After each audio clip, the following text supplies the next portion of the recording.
അങ്ങനെ NRC retreat സെൻറ്ററിൻ്റെ എല്ലാം ചുക്കാൻ പിടിച്ചിരുന്ന മോൺസിഞ്ഞോർ വർക്കിയച്ചൻ്റെ നേരിട്ടുള്ള അഭിഷേകങ്ങളൊക്കെ കിട്ടിയ സിസ്റ്ററാണ്. ഈ സിസ്റ്റേഴ്സിൻ്റെ ഗ്രൂപ്പ് എല്ലാവരും. അപ്പം നമുക്ക് പ്രത്യേകം അവരുടെ കമ്മ്യൂണിറ്റിക്കും അവരുടെ കൂടെ ചെയ്യുന്ന വലിയ ശുശ്രൂഷയ്ക്കും വേണ്ടി പ്രാർത്ഥിക്കണം. നമുക്കൊരുമിച്ചൊന്ന് പ്രാർത്ഥിക്കാം. കർത്താവേ, NRC കുളത്തുവയൽ സെൻറ്ററിനെയും അവിടെയുള്ള എല്ലാ സിസ്റ്റേഴ്സിനും വേണ്ടി നമുക്ക് പ്രാർത്ഥിക്കാം. യേശുവേ സ്തോത്രം. കർത്താവേ നന്ദി. യേശുവേ സ്തോത്രം. ഓ പരിശുദ്ധാത്മാവേ, ഞങ്ങൾ നന്ദി പറയുന്നു. യേശുവേ സ്തോത്രം. യേശുവേ നന്ദി. Hallelujah, hallelujah.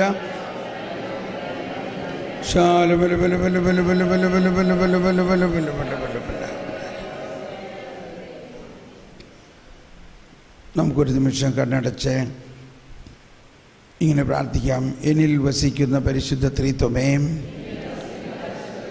എന്നിൽ വസിക്കുന്ന ത്രിത്വൈക ദൈവമേ, എല്ലാ വരദാനങ്ങളും അങ്ങയിൽ നിന്നാണല്ലോ. ഓ ദൈവമേ, ഞങ്ങളെ വരദാനങ്ങളിലൂടെ യേശുവിൻ്റെ ശരീരത്തെ പടുത്തുയർത്തുന്നതിന് അങ്ങ് വിളിച്ചിരിക്കുന്നതിന് നന്ദി പറയുന്നു. ഓ ദൈവമേ, ഞങ്ങളിൽ അത്ഭുത വരദാനങ്ങൾ തുറക്കണമേ. മുട്ടുവിൻ, തുറക്കപ്പെടും. അന്വേഷിപ്പിൻ, കണ്ടെത്തും. ചോദിക്കുവിൻ, തരപ്പെടും. പരിശുദ്ധാത്മാവേ, ഞങ്ങൾക്ക് നൽകപ്പെട്ടിട്ടുള്ള എല്ലാ വരങ്ങളെയും പ്രതി നന്ദി പറയുന്നു. Praise the Lord. ഇപ്പോൾ നമ്മൾ ഈ വരദാനങ്ങളെ കുറിച്ചെല്ലാം പഠിച്ചു. ഇനി ഇത് പ്രാക്ടീസ് ചെയ്യുമ്പോഴാണ് ഇത് കൂടുതലായിട്ട് വികസിക്കുക. അതാണ് നമ്മുടെ പ്രാർത്ഥനാ ഗ്രൂപ്പുകളിൽ നമ്മളിത് പ്രാക്ടീസ് ചെയ്യണം, അഥവാ ഇത് ഉപയോഗിക്കണം. അങ്ങനെ വരദാനങ്ങൾ നമ്മൾ ഓരോ പ്രാർത്ഥനാ ഗ്രൂപ്പുകളിലും കൂടുതലായിട്ട് ഉപയോഗിക്കണം. ആദ്യം നമ്മളത് ഉപയോഗിക്കുമ്പോൾ ചിലപ്പോൾ തെറ്റുകളൊക്കെ പറ്റാം. അത് തിരുത്താനുള്ള ഏറ്റവും നല്ല വഴിയാണ് വരദാനങ്ങൾ മധ്യസ്ഥ പ്രാർത്ഥനയ്ക്കായിട്ട് ആദ്യം ഉപയോഗിക്കുക. ഇപ്പോൾ നമ്മളിവിടെ മധ്യസ്ഥ പ്രാർത്ഥനാ ഗ്രൂപ്പ് നടത്തിയപ്പോൾ പലർക്കും വരദാനങ്ങൾ പ്രകടമായിട്ട് കണ്ടില്ലേ. അപ്പം അങ്ങനെ വരദാനങ്ങൾ ഉപയോഗിക്കുമ്പോൾ തെറ്റുപറ്റിയാലും പ്രശ്നമൊന്നും അധികം ഉണ്ടാവില്ല. എന്ന് പറഞ്ഞാൽ അതിൻ്റെ കോൺസിക്വൻസീസ് മനസ്സിലായോ? പ്രാർത്ഥിക്കാൻ വേണ്ടിയാണ് ഇത് ഉപയോഗിക്കുന്നത്. ഇപ്പോൾ നമ്മൾ പ്രാർത്ഥിച്ചപ്പോൾ ഒരാൾക്ക് ദർശനം കണ്ട് ഇങ്ങനെ ആഫ്രിക്കയുടെ ഒരു മാപ്പ് കാണുന്നു. ഓക്കെ. അപ്പോൾ വേറൊരാൾ പറഞ്ഞു, അയ്യോ ആ മാപ്പിൻ്റെ ആഫ്രിക്കയുടെ മുകളിൽ ഭയങ്കര കാർമേഘം കാണുന്നു. വേറൊരാൾ പറഞ്ഞു, മാതാവിൻ്റെ മധ്യസ്ഥ എടുത്ത് പ്രാർത്ഥിക്കാൻ ഒരു കൊന്ത കാണുന്നു. ഇപ്പം ഈ 3 സന്ദേശം കൂടി ക്ലിയർ ആയപ്പോൾ എന്തായി? കൊന്ത ചൊല്ലി നമുക്കങ്ങ് പ്രാർത്ഥിക്കണം ആഫ്രിക്കയ്ക്ക് വേണ്ടി. അങ്ങനെ ഞങ്ങൾ പ്രാർത്ഥിച്ചു തുടങ്ങിയപ്പോൾ കാർമേഘങ്ങൾ മാറിക്കൊണ്ട് പോകുന്നു. കണ്ടോ? മനസ്സിലായോ? ഇപ്പം ആ കാർമേഘം കണ്ട ആളുടെ ദർശനവരത്തിൻ്റെ ഒരു ക്ലാരിറ്റി കിട്ടിയല്ലോ. അപ്പോൾ ഇങ്ങനെയാണ് ഈ വരദാനങ്ങൾ പ്രാക്ടീസ് ചെയ്യുമ്പോൾ നമ്മൾ മധ്യസ്ഥ പ്രാർത്ഥനയ്ക്ക് വരദാനങ്ങൾ ഉപയോഗിച്ച് മധ്യസ്ഥ പ്രാർത്ഥന നടത്തുമ്പോൾ ആ വരദാനങ്ങളുടെ പ്രവർത്തനം ഒരാൾക്കും ഒരു ദൂഷ്യം ഉണ്ടാവണില്ല. അപ്പോൾ ഇല്ലേ? ഇപ്പോൾ കാർമേഘം മാറിയില്ല, അവിടെ ഇരുന്നോട്ടെ, നമുക്ക് വല്ല കുഴപ്പമുണ്ടോ? അറ്റ്ലീസ്റ്റ് കുഴപ്പമൊന്നുമില്ലല്ലോ. ഇപ്പോൾ വേറൊരാൾക്ക് ഒരു സന്ദേശം കൊടുത്തു, നീ ആ ചെറുക്കനെ കല്യാണം കഴിക്കി എന്ന് പറഞ്ഞ് സന്ദേശം കൊടുത്താൽ അത് ശരിയാണോ തെറ്റോ എന്നുള്ളതിന് നമുക്കൊരു അപ്പോൾ തെറ്റ് പറ്റാതെ ഈ വരദാനങ്ങളെ പ്രാക്ടീസ് ചെയ്യുന്നതിനുള്ള ഒരു വഴിയാണ് മധ്യസ്ഥ പ്രാർത്ഥന.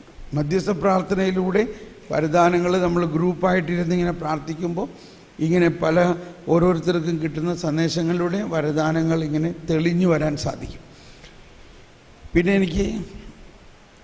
ഞാനിങ്ങനെ ചിന്തിച്ചതാണ്, നമ്മൾ ഞാനൊരു ഡെമോൺസ്ട്രേഷൻ കാണിക്കാൻ ആഗ്രഹിക്കുകയാണ്. ഡെമോൺസ്ട്രേഷൻ, അതായത് നമ്മൾ പ്രവചനവരങ്ങളെക്കുറിച്ചും ഭാഷാവരങ്ങളുടെ വ്യാഖ്യാനത്തെക്കുറിച്ചൊക്കെ പഠിച്ചു ഇല്ലേ? അപ്പോൾ ഭാഷാവരം എന്ന് പറയുന്നതിന് പ്രധാനമായിട്ട് 2 തരത്തിലുള്ള ഭാഷാവരങ്ങളാണ്. ഒന്ന് ഭാഷാവരത്തിലുള്ള പ്രാർത്ഥന.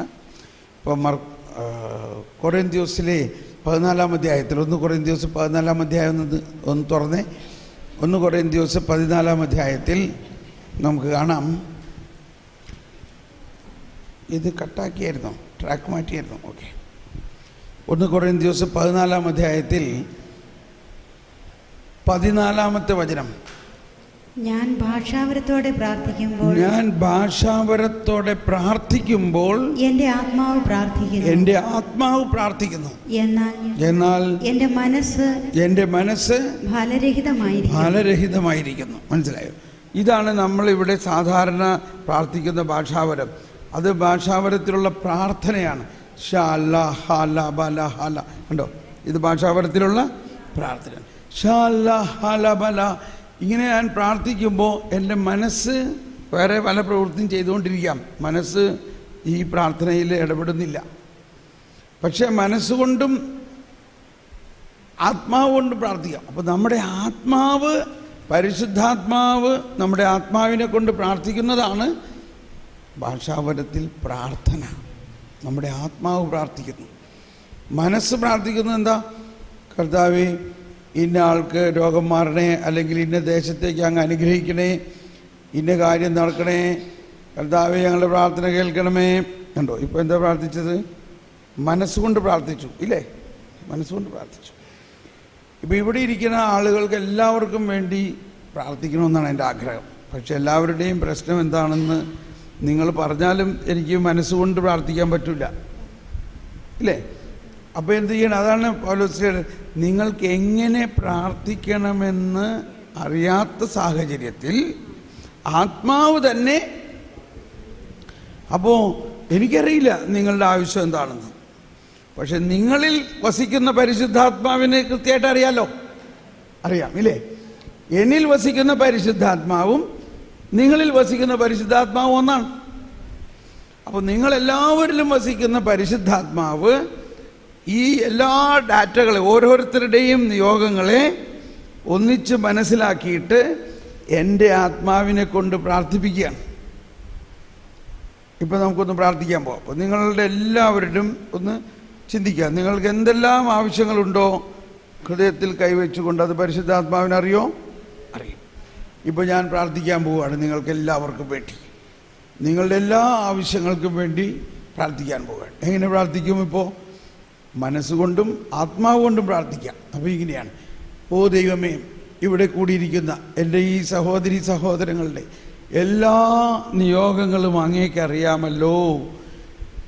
എനിക്കറിയില്ല, പക്ഷെ പരിശുദ്ധാത്മാവേ അങ്ങേക്കറിയാം. അതുകൊണ്ട് ഞാൻ പ്രാർത്ഥിക്കുന്നു.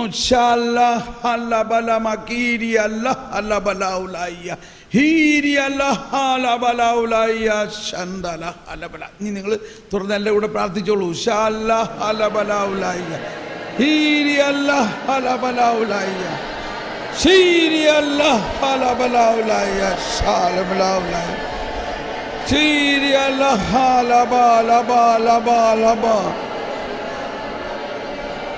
എല്ലാവരുടെ ആത്മാവിലേക്ക് അവരുടെ എല്ലാ ആഗ്രഹങ്ങളും അവരുടെ കൃപാവരം ചൊരിയണമേ.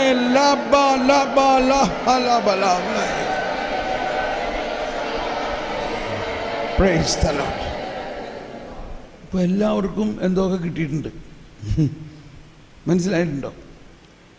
ഒറ്റ പ്രാർത്ഥന കൊണ്ട് എല്ലാവർക്കും. അതിപ്പോൾ 100 പേരല്ല, 10,000 പേരല്ല, ഇനി ലോകം മുഴുവനുള്ള ആളുകൾക്ക് വേണമെങ്കിലും ഇങ്ങനെ പ്രാർത്ഥിക്കാം. അതാണ് ഭാഷാവരത്തിലെ പ്രാർത്ഥന. തുറന്ന് വായിച്ചേ 14 കഴിഞ്ഞിട്ട് പിന്നെ എന്താ ചെയ്തേക്കണേ? പിന്നെ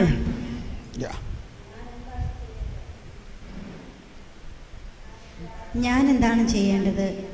ഞാൻ എൻ്റെ ആത്മാവ് കൊണ്ടും മനസ്സുകൊണ്ടും പ്രാർത്ഥിക്കും. കണ്ടോ? മനസ്സുകൊണ്ടും ആത്മാവ്. അതാണ് ഇപ്പൊ നമ്മൾ ചെയ്തത്. ഞാൻ എന്താ പ്രാർത്ഥിച്ചതെന്ന് നിങ്ങൾക്ക് മനസ്സിലായില്ലേ? വായിച്ചോളൂ. ആത്മാവ് കൊണ്ടും മനസ്സുകൊണ്ടും പാടുകയും ചെയ്യും. നേരെ മറിച്ച് നീ ആത്മാവ് കൊണ്ട് മാത്രം സ്തോത്രം ചെയ്താൽ നിന്റെ വാക്കുകൾ ഗ്രഹിക്കാൻ ത്രാണിയില്ലാത്ത അന്യൻ നിന്റെ കൃതജ്ഞതാ സ്തോത്രത്തിന് എങ്ങനെ ആമേൻ പറയും? മനസ്സിലായി? ഇപ്പോൾ ഞാൻ പ്രാർത്ഥിക്കുന്നതിന് മുമ്പ് മനസ്സുകൊണ്ട് കാര്യം പറഞ്ഞല്ലോ, ഇന്നതിന് വേണ്ടിയാണ് നമ്മൾ പ്രാർത്ഥിക്കണമെന്ന്. അപ്പോൾ നമുക്ക് മനസ്സിലായി എന്തിനാണ് നമ്മൾ പ്രാർത്ഥിക്കുന്നതെന്ന്. അതാണ് ആത്മാവ് കൊണ്ടും മനസ്സുകൊണ്ടും പ്രാർത്ഥിക്കുന്നത്. തുറന്നോളൂ. നേരെ മറിച്ച് കണ്ടിന്യൂ. നീ ഉചിതമായി കൃതജ്ഞത അർപ്പിക്കുന്നുണ്ടായിരിക്കാം, എന്നാൽ അപരന് അത് പരിപോഷകമാകുന്നില്ല. നിങ്ങളെല്ലാവരെയുംക്കാൾ കൂടുതലായി ഞാൻ ഭാഷാവരത്തോടെ സംസാരിക്കുന്നുണ്ട് എന്നതിൽ ഞാൻ ദൈവത്തിന് നന്ദി പറയുന്നു. അല്ലോ, ഇപ്പോൾ കംപ്ലീറ്റ് സബ്ജക്റ്റ് മാറിവിടാം. ഇതുവരെ ഭാഷാവരത്തിൽ പ്രാർത്ഥിക്കണോ, ഭാഷാവരത്തിൽ പാടണോ, ഭാഷാവരത്തിൽ സ്തോത്രം പറയണമെന്നല്ല, ആ സബ്ജക്റ്റ് അല്ല ഇനി അടുത്തത് പറയണത്. ഇത് പലപ്പോഴും നമ്മൾ ശ്രദ്ധിക്കാറില്ല. നിങ്ങളെല്ലാവരേക്കാൾ കൂടുതലായി ഞാൻ ഭാഷാവരത്തിൽ, എന്താ അവിടെ എഴുതിയിരിക്കുന്നേ? വായിച്ചോ ജെസ്സി. നിങ്ങളെല്ലാവരേക്കാൾ കൂടുതലായി ഞാൻ ഭാഷാവരത്തോടെ സംസാരിക്കുന്നു.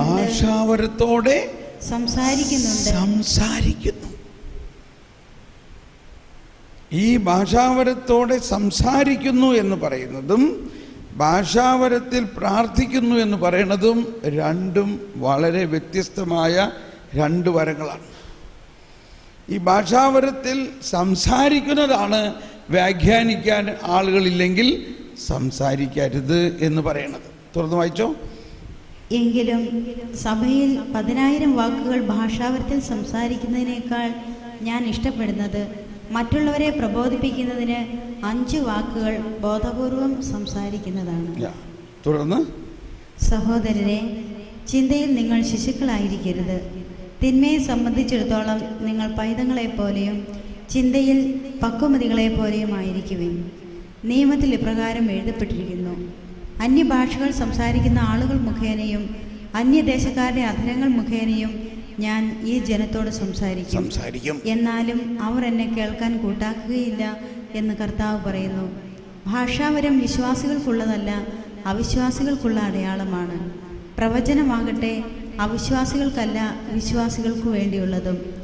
ആകയാൽ സഭ മുഴുവൻ സമ്മേളിച്ചിരിക്കെ ഓരോരുത്തരും ഭാഷാവരത്തോടെ സംസാരിക്കുന്നതായി അജ്ഞരോ അവിശ്വാസികളോ വന്നു കണ്ടാൽ നിങ്ങൾക്ക് ഭ്രാന്താണ് എന്നവർ പറയുകയില്ലേ? എല്ലാവരും പ്രവചിച്ചുകൊണ്ടിരിക്കുന്ന അവസരത്തിലാണ് ഒരവിശ്വാസിയോ അജ്ഞനോ അവിടെ വരുന്നതെങ്കിൽ തന്നെ വിധിക്കാനും പരിശോധിക്കാനും ഹൃദയരഹസ്യങ്ങൾ വെളിപ്പെടുത്താനും നിങ്ങൾ അവന് കാരണമാകും. അങ്ങനെ അവൻ സാഷ്ടാംഗ പ്രണാമം ചെയ്ത് ദൈവത്തെ ആരാധിക്കാനും ദൈവം നിങ്ങളുടെ ഇടയിലുണ്ടെന്ന് പ്രഖ്യാപിക്കാനും ഇടയാകും. അതുകൊണ്ട് സഹോദരരെ, ആകയാൽ എന്തു വേണം? നിങ്ങൾ സമ്മേളിക്കുമ്പോൾ ഓരോരുത്തർക്കും ഒരു സങ്കീർത്തനമോ സാരോപദേശമോ വെളിപാടോ ഭാഷയോ വ്യാഖ്യാനമോ ഉണ്ടായിരിക്കട്ടെ. ഇവയെല്ലാം ആത്മീയ ഉത്കർഷത്തിനായി ഉപയോഗപ്പെടുത്തുകയും ചെയ്യട്ടെ. ഭാഷാവരത്തോടെ സംസാരിക്കുന്നെങ്കിൽ 2 or 3 പേർ മാത്രമേ സംസാരിക്കാവൂ. ഓരോരുത്തരും മാറി മാറി സംസാരിക്കുകയും ഒരാൾ വ്യാഖ്യാനിക്കുകയും ചെയ്യണം. വ്യാഖ്യാനിക്കാൻ ആളില്ലെങ്കിൽ അവർ സഭയിൽ മൗനം ദീക്ഷിക്കുകയും ഓരോരുത്തരും തങ്ങളോട് തന്നെയും ദൈവത്തോടും സംസാരിക്കുകയും ചെയ്യട്ടെ. ഇവിടെ മതി. ഇവിടെ ഈ പറഞ്ഞതെല്ലാം ഭാഷാവരത്തിൽ സംസാരിക്കുന്നതാണ്, ഭാഷാവരത്തിലെ പ്രാർത്ഥനയല്ല. അപ്പോൾ നവീകരണത്തിൽ ആദ്യമായിട്ടുള്ള വരണവരോ അല്ലെങ്കിൽ ഇതിനെ ആർഗ്യുമെൻ്റ് ചെയ്യാനൊരു കണ്ടോ, സംസാരിക്കാൻ വ്യാഖ്യാനിക്കാൻ ആളില്ലെങ്കിൽ ഭാഷാപരം ഉപയോഗിക്കരുന്നല്ലേ പറഞ്ഞേക്കണമെന്ന് പറയും ഇല്ലേ? അതേത് ഭാഷാപരമാണ്? ഭാഷാപരത്തിൽ സംസാരിക്കുന്നതാണ്. അപ്പോൾ ഞാൻ അതിൻ്റെ ഒരു ഡെമോൺസ്ട്രേഷൻ കാണിക്കാം. ഭാഷാപരത്തിൽ സംസാരിക്കുന്ന സമയത്ത് നിങ്ങൾ പ്രാർത്ഥിക്കുക. നിങ്ങൾക്ക് ആർക്കെങ്കിലും അത് വ്യാഖ്യാനിക്കാൻ വരം കിട്ടാൻ വേണ്ടി, ഇല്ലെങ്കിൽ ഞാൻ തന്നെ അത് വ്യാഖ്യാനിക്കാം. അത് വ്യാഖ്യാനിക്കാനുള്ള വരം ഉണ്ട്. അപ്പോൾ അതിൽ നിന്ന് നമുക്ക് മനസ്സിലാവും എന്താണ് ഇത് തമ്മിലുള്ള വ്യത്യാസം. ഭാഷാവരത്തിൽ സാധാരണ പ്രാർത്ഥിക്കുന്നതും ഭാഷാവരത്തിൽ ഉള്ള സംസാരവും. ഈ പന്തക്കോസ്താ ദിവസത്തിൽ അപ്പസ്തോലന്മാർ പരിശുദ്ധാത്മാവിനാൽ നിറഞ്ഞ് ഭാഷണ വരം അനുസരിച്ച് സംസാരിച്ചപ്പോൾ അവിടെ കൂടിയിരുന്ന ആളുകൾക്കെല്ലാം അത് മനസ്സിലായി എന്ന് പറയുന്നതിൻ്റെ അർത്ഥം അപ്പസ്തോലന്മാർ ഭാഷാവരത്തിൽ സംസാരിക്കുകയാണ് ചെയ്തത്. അതേസമയത്ത് പരിശുദ്ധാത്മാവ് അവിടെ കൂടിയിരുന്ന വിവിധ രാജ്യത്തുള്ളവർക്ക് ഓരോരുത്തർക്കും അവരുടെ മാതൃഭാഷയിൽ അത് വ്യാഖ്യാനിക്കാനുള്ള വരം കൊടുത്തു എന്നുള്ളതാണ്. അപ്പോൾ അവർക്ക് മനസ്സിലായി. അപ്പോൾ ഇപ്പോഴും ഈ വരം അധികവും പ്രവർത്തിക്കുന്നത് പല ഭാഷക്കാരടങ്ങുന്ന ഇൻ്റർനാഷണൽ കോൺഫറൻസുകളിലും ഇതിനൊക്കെയാണ്. ഓക്കെ, അപ്പോൾ ഞാനത് ഇപ്പോൾ ഒന്ന് പ്രാവർത്തികമാക്കി കാണിക്കാൻ പോവുകയാണ്. നമുക്കൊന്ന് ആഗ്രഹിച്ച് പ്രാർത്ഥിക്കാം. ഇതെല്ലാം ഈ തരത്തിലുള്ള വരദാനങ്ങൾ നമ്മളിൽ കൂടുതൽ പൂവണിയുന്നതിനും ടു ബ്ലോസം പൂവണിയുക, ബ്ലോസമിങ് നമ്മളിൽ ഉണ്ടാകും. അതാണ് 1 കൊരിന്ത്യർ 12 പറയുന്നത്, നിങ്ങൾ ആത്മീയ ദാനങ്ങളെക്കുറിച്ച് അറിവുള്ളവരാകണം. അറിവുള്ളവർ ഉണ്ടോ? ഇങ്ങനെയാണ് നമ്മളതിൻ്റെ അറിവുള്ളവരാകണത്. അതിനെക്കുറിച്ച് കൂടുതൽ നമ്മൾ അറിവുള്ളവരാകണം. നമുക്കൊന്ന് ആദ്യം പരിശുദ്ധാത്മാവേ, അനിത ഇച്ചിരി വെള്ളം തരും. ഒന്ന് പരിശുദ്ധാത്മാവിന് നമ്മുടെ ബുദ്ധിയും ബോധ്യവും എല്ലാം സമർപ്പിച്ച് ഭാഷാവരത്തിൽ തന്നെ പ്രാർത്ഥിക്കാം. അങ്ങനെ പ്രാർത്ഥിച്ച് നിങ്ങൾ അതൊരു സൈലൻറ്റിലേക്ക് വരണം. അങ്ങനെ വരുമ്പോൾ ഇപ്പോൾ ഞാൻ ഭാഷാവരത്തിൽ സംസാരിക്കാൻ പോകുന്നത് എന്താണെന്ന് എനിക്കറിയില്ല. ഇപ്പോൾ അത് സംസാരം എന്ന് പറഞ്ഞാൽ കുറേ അട്ടറൻസസ് ആണ്, സാധാരണ കേൾക്കാത്ത ശബ്ദങ്ങളായിരിക്കും. അതെന്താണെന്ന് എനിക്കറിയില്ല. അത് ശബ്ദിക്കുമ്പോഴും അതിൻ്റെ അർത്ഥം എന്താണെന്ന് എനിക്കറിയില്ല. അതെല്ലാം കഴിഞ്ഞിട്ട് അടുത്ത ഒരു വരമാണ് അതിൻ്റെ വ്യാഖ്യാനപരം. അതെനിക്കാകാം, എനിക്ക് ആ വരം ഉള്ളതുകൊണ്ട് എനിക്ക് വ്യാഖ്യാനിക്കാം, നിങ്ങൾക്കും ആ വരം കിട്ടാം. അത് വ്യാഖ്യാനിക്കുന്ന സമയത്തും അതിന് തൊട്ട് മുമ്പ് വരെ എനിക്കറിയില്ല എന്താണതെന്ന്. അതൊരു പ്രവചനം പോലെ അതിൻ്റെ ആദ്യത്തെ 1-2 വാക്ക് എൻ്റെ വായിൽ നിന്നും പരിശുദ്ധാത്മാവ് ഇങ്ങനെ പുറപ്പെടുവിക്കും. പിന്നെ അതിങ്ങ് ഒഴുകും. അത് ഒഴുകിക്കഴിയുമ്പോഴാണ് എനിക്ക് മനസ്സിലാവുന്നത്, ഓഹോ ഇതാണല്ലേ അതിൻ്റെ അർത്ഥമെന്ന്. മനസ്സിലാവുന്നുണ്ടോ?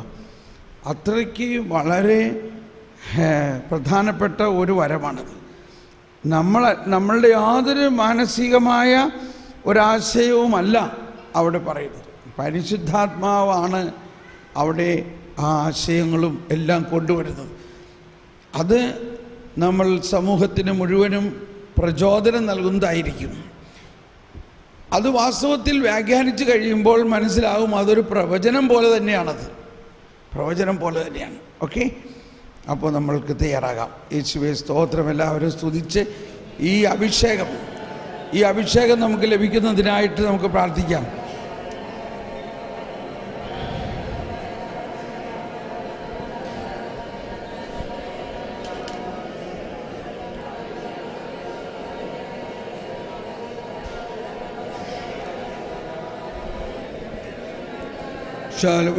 പരിശുദ്ധാത്മാവേ സംസാരിക്കണമേ, പരിശുദ്ധാത്മാവേ സംസാരിക്കണമേ, ഭാഷാവരത്തിൽ സംസാരിക്കണമേ.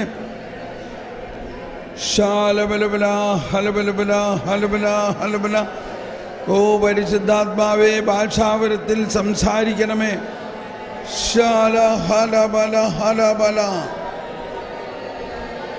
ഈ വരദാനം എല്ലാവർക്കും അഭിഷേകമായി കൊടുക്കണമേ. ഭാഷാവരത്തിൽ സംസാരിക്കുകയും ഭാഷാവരത്തിൽ വ്യാഖ്യാനിക്കുന്നതിനുള്ള വരം കൊടുക്കണമേ.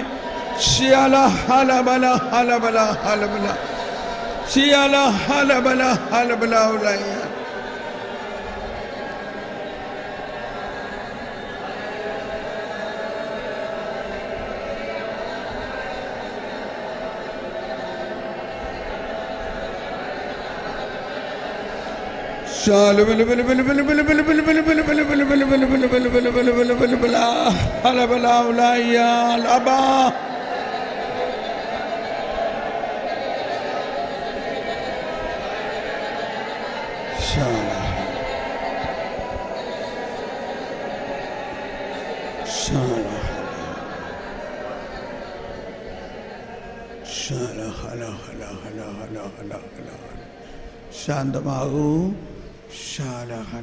ഇപ്പോൾ ഭാഷാവരത്തിലുള്ള സംസാരിക്കുന്ന വരം തുറക്കാൻ പോവുകയാണ്. ഈ വരം വരുമ്പോൾ നിങ്ങളെല്ലാവരിലും ആ വരം അഭിഷേകമാകുന്നത് ദാഹിക്കുക. അതോടൊപ്പം ഞാൻ സംസാരിച്ച് കഴിയുമ്പോൾ ആർക്കെങ്കിലും അതിൻ്റെ വ്യാഖ്യാനം കിട്ടുന്നുണ്ടെങ്കിൽ അതൊരു പ്രവചനം പോലെ ഉച്ചസ്വരത്തിൽ നിങ്ങളിൽ പുറത്തു വരാൻ സാധ്യതയുണ്ട്. നിങ്ങളങ്ങ് പറഞ്ഞോളൂ.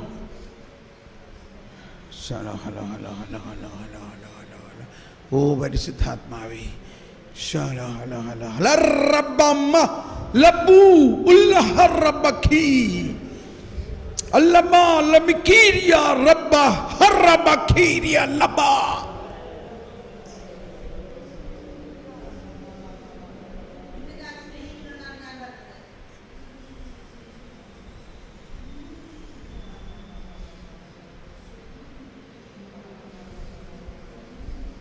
വ്യാഖ്യാനം, എനിക്ക് കിട്ടുന്ന വ്യാഖ്യാനം ഇപ്പോൾ പറയാൻ പോവുകയാണ്.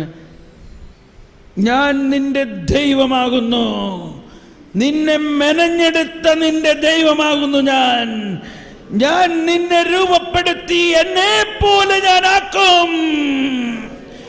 ഞാൻ നിന്നെ എൻ്റെ കൂടെ എൻ്റെ ഹൃദയത്തിൽ ഞാൻ കൊണ്ട് നടക്കും. നിന്നെ ഞാൻ അഭിഷേകം ചെയ്തിരിക്കുന്നു. ഭയപ്പെടേണ്ട, പോകുക, അന്ധകാരത്തിലേക്ക് പ്രകാശമായി പോവുക.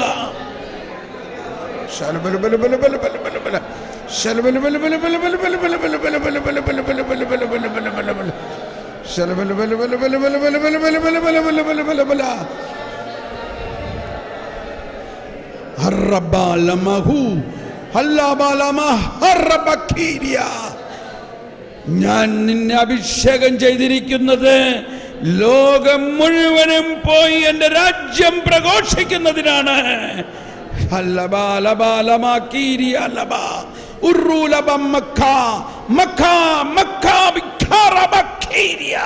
പോകുവിൻ, ധൈര്യമായി പോകുവിൻ. എന്റെ അത്ഭുത ശക്തി നിന്നിലൂടെ കത്തിപ്പടരും. ലോകം മുഴുവൻ പടരും, ലോകം മുഴുവൻ പടരും. ഈ ലോകം മുഴുവനും പുതിയൊരു ലോകമായി മാറും.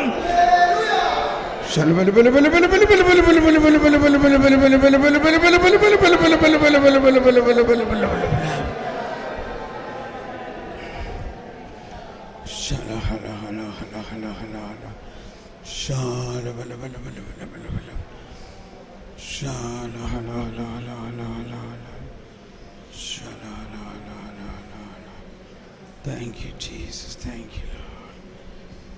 ഇനി ആർക്കെങ്കിലും ഇതുപോലെ പ്രവചനത്തിന് വേണ്ടി ദാഹിക്കുക, ഈ അവസാനം പറഞ്ഞത് പ്രവചനം തന്നെയാണത്. അങ്ങനെ പ്രവചിക്കാൻ നിങ്ങൾക്ക് വരം ഉണ്ട്. നമുക്കൊന്ന് സ്തുതിച്ചിട്ട് അതിൻ്റെ അവസാനത്തിൽ പ്രവചിക്കുക.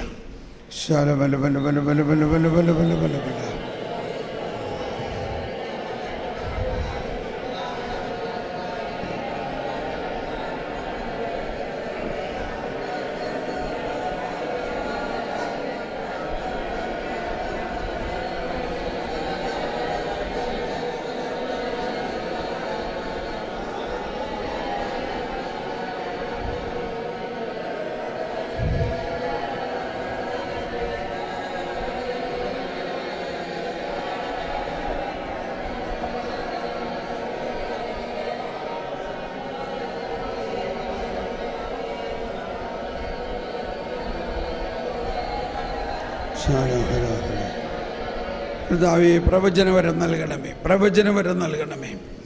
ഞാനിപ്പോൾ ഒരു പ്രവചനം വരത്തിൻ്റെ ഒരു ഡെമോൺസ്ട്രേഷൻ നടത്തും. അത് കഴിയുമ്പോൾ നമുക്ക് എഴുന്നേറ്റ് നിന്നൊന്ന് സ്തുതിക്കാം. എല്ലാവരും എഴുന്നേറ്റ് നിന്നുകൊണ്ട് സ്തുതിച്ചിട്ട് ഈ സ്തുതിപ്പിൻ്റെ അവസാനത്തിൽ ഞാനൊരു പ്രവചനവരത്തിലൂടെ പ്രവചിക്കും. അത് കഴിയുമ്പോൾ നിങ്ങൾ ഓരോരുത്തരിലേക്കും അതിൻ്റെ ഒരു അഭിഷേകം ഉണ്ടാകും. നിങ്ങൾ അതിനുശേഷം പ്രവചിക്കാൻ ശ്രമിക്കുക. ഒന്നുകൂടി കുറച്ച് സമയം ഭാഷാവരത്തിൽ സ്തുതിച്ചിട്ട്, കർത്താവേ ഞങ്ങളിലൂടെ പ്രവചിക്കണമേ, ഞങ്ങളിലൂടെ പ്രവചിക്കണമേ. ഓ പരിശുദ്ധാത്മാവേ, ഞങ്ങളിലൂടെ പ്രവചിക്കണമേ. പരിശുദ്ധാത്മാവേ, ഞങ്ങളിലൂടെ പ്രവചിക്കണമേ.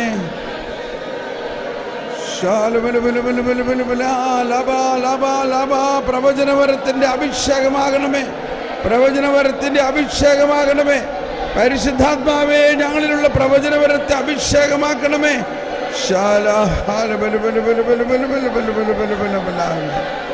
പ്രവചനവരത്തെ അഭിഷേകമാക്കണമേ.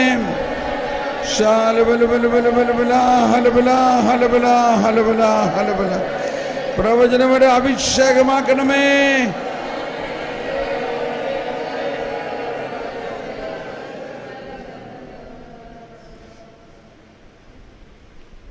എന്റെ ജനമേ, എന്റെ ശക്തിയുടെ വലതുകരമാണ് നിങ്ങളെ ഞാൻ തിരഞ്ഞെടുത്തിരിക്കുന്നത്. ഈ ലോകത്തെ മുഴുവനും അന്ധകാരമകറ്റി അതിനെ പ്രകാശിപ്പിക്കുന്നതിനായിട്ടാണ്. Praise the Lord.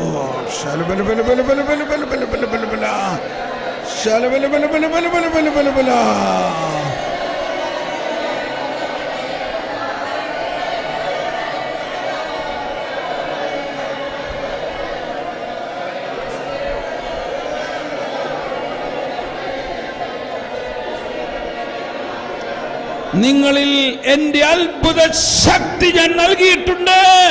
ഒന്നുകൊണ്ടും ഭയപ്പെടേണ്ട, മുന്നോട്ട് പോവുക.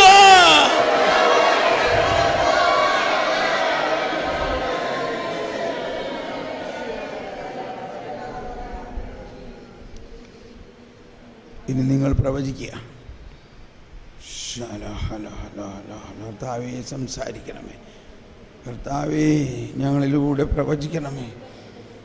നിങ്ങളുടെ ഉള്ളിൽ ആദ്യം ഒരു വാക്ക് വരും. ചുണ്ടെല്ലാം തരിക്കണമാതിരി തോന്നും, ചുണ്ടിലെല്ലാം ചൂടുള്ളമാതിരി തോന്നും. ആ വാക്ക് പരിശുദ്ധാത്മാവ് ഈ പ്രവചനം വരെ ഞങ്ങളെല്ലാവരും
Thank you, Jesus. Thank you, Lord.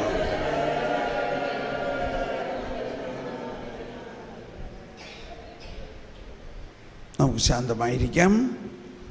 നമ്മളിപ്പോൾ ഉടനെ തന്നെ ഈശോയെ എഴുന്നള്ളിച്ച് വെച്ച് നിത്യ നൊവേനയും വിശുദ്ധ കുർബാനയുടെ ആരാധനയിലേക്ക് പ്രവേശിക്കുകയാണ്. അല്പസമയം മൗനമായി ഇരുന്ന് കർത്താവ് നൽകിയ ഈ പ്രവചനത്തെ സ്വീകരിച്ച് അത് നമുക്ക് വേണ്ടി തന്നതാണെന്നും അതിൻ്റെ ആശയത്തെ മുഴുവനും വിശ്വസിച്ച് ഉൾക്കൊള്ളുക.